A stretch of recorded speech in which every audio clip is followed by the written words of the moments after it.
Two new versions of the rig in 2026.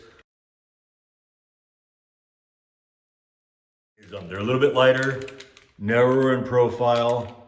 The stainless steel here got modified. Remember how on the previous version it kind of laid over here like that? Even though most of us would run the rope through this groove to prevent twisting. Bringing it over the stainless steel plate here does add a bit more friction when you're adding friction with a carabiner when you're doing a two-person rescue. See if you can see that there. This is grooved now for added friction.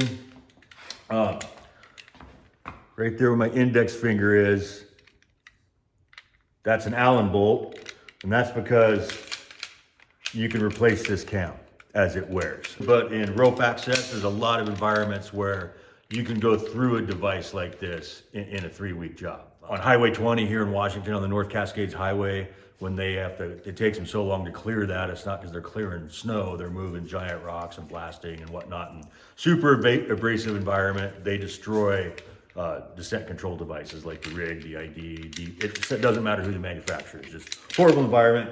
Now we can replace the cam, super sweet. And again, lighter, narrower profile, still same features, you know, releases right back in the lock position, etc. So that's a new rig release for 2026.